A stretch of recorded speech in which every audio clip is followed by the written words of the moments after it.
on YouTube. Well, I seem to have done it again. I've bought another axe. Definitely don't need one, but I obviously got a bit of an issue with axes, but never mind. Here we go. Here's a nice little review of the Gransfors Brooks American felling axe. This is the, I think it's 30 inches. You can get a 35-inch long, and then you can get a 30-inch straight handle, but I like the curved handle. I like this length axe. It's a lot easier to use, I think, and obviously it depends on your height. Lovely hickory handle. I find these really good. You know, obviously after knocking around all day you do get a bit of vibration, but they're really good at taking the impact, taking the vibration. As you can see, got JW this time, so I'll put something online to show you who the maker was there. And nice sheath here, nice thick leather as with the other ones. So it's a nice thick sheath there. What I will do at some point is, I do want to protect these. I've tried a bit of leather before that snaps off. I've got some bungee cord, or paracord, sorry. Black paracord, which I'm going to wrap round to protect it, because no matter what you're doing, you could get some overstrike, and once you get some damage, and that's, you know, it's damage forever then until you replace it. What I have noticed though is that they've stopped putting their wedges in the top. I think they say it's just no need, it's strong. I actually quite like that. It's nice and clean, nice and neat. If you look at that, the actual craftsmanship really tight. There's not a gap around there at all. It's a really good job, and at the bottom end as well, no gap at all. Which I've never actually hung an axe before, which I will plan to do soon, but I'm told it's very hard to get it really tight all the way around. I think, as always, they're handmade, about 80 impacts, and they're unfinished, which I really like actually. I really like this look. It's like a really nice effect.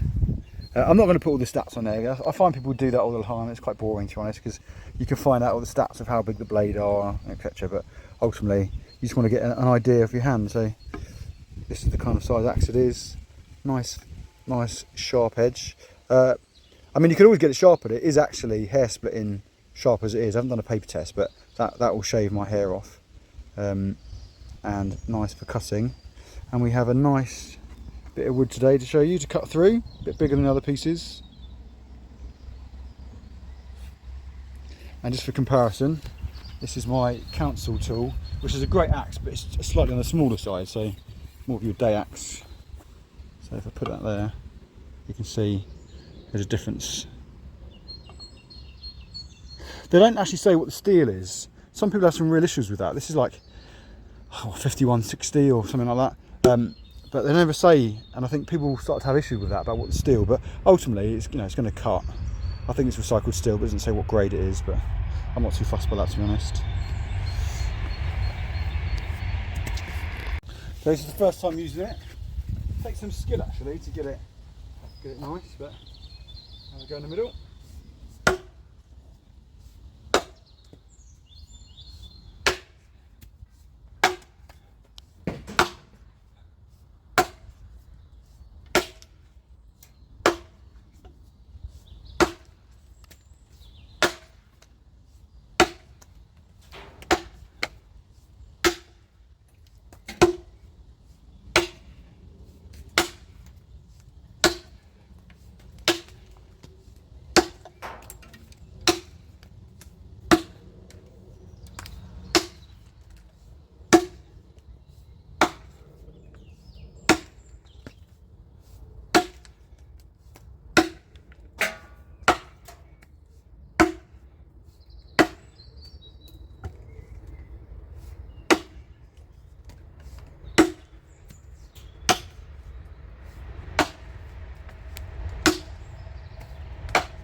Show you that already. A bit tired already from putting my potatoes in, but so a few strikes. Let's take you through that quite nicely. So I have actually been putting some potatoes in, so I don't know how I was digging before this. I'm pretty tired, but I'll keep going.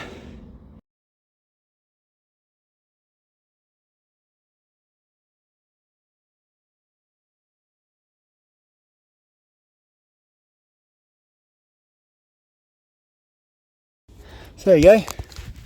It's tough work, but good fun. Great exercise. So this is a full felling axe, a professional felling axe, so you can get through pretty much anything that's reasonable with this. Well, my first feelings about that. It's a great axe, like it chops through it like anything.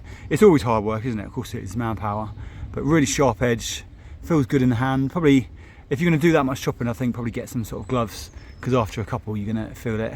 But does literally what it's intended to do. Looks great, feels great, chops really well.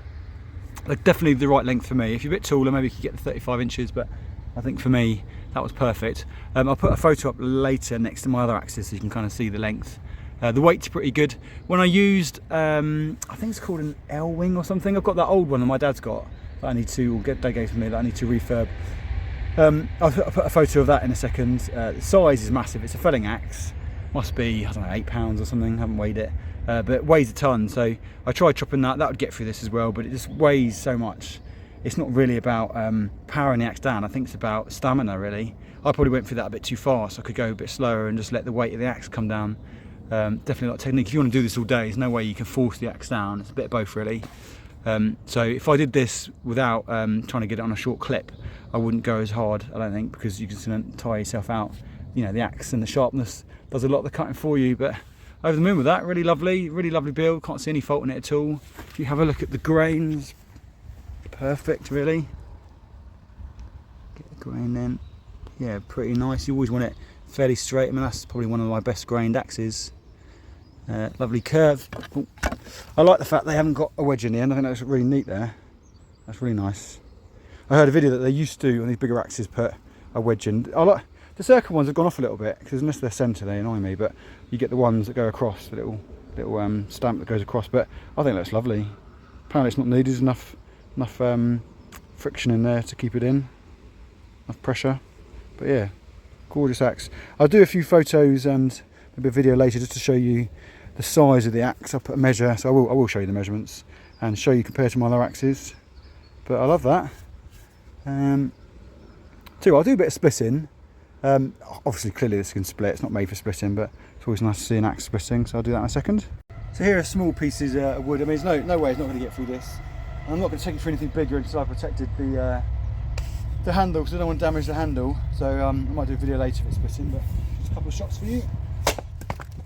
The nice thing about these kind of axes, the non-splitting ones, is that they really cut through the wood, whereas the other ones, they have such a wide edge that they fly to the side. And I like the fact that these just kind of cut through. Sometimes they cut through, the wood pretty much stays in place, which I quite like.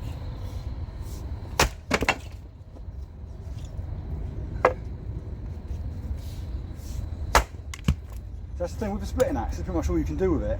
But if you buy one of these, you can do everything. It's not got such a wide profile, so probably wouldn't be up to quite the standard of a splitting axe, but it depends what you're cutting. Small things like this axe would do everything. Obviously I've got some fairly big pieces, so I've got the splitting axes as well. But if you only get one, I'd probably suggest you want to do a bit of, not just splitting, but kind of felling, this is probably a much better axe than the splitting axe, because you can do everything with it. I haven't got any more to split at the moment. One more.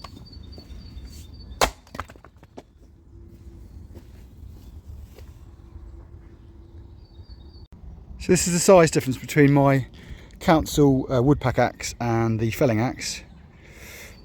Both are really good, obviously up for slightly different challenges. My council axe is literally the one you're going to take away with you. Easy to get in your pack or obviously anywhere else, but different functions. You see the size difference there. Both beautiful axes, about the same price. Again, they are expensive axes, and this new Gransfors bruk was about £180, so it's not cheap, but it is a lovely axe.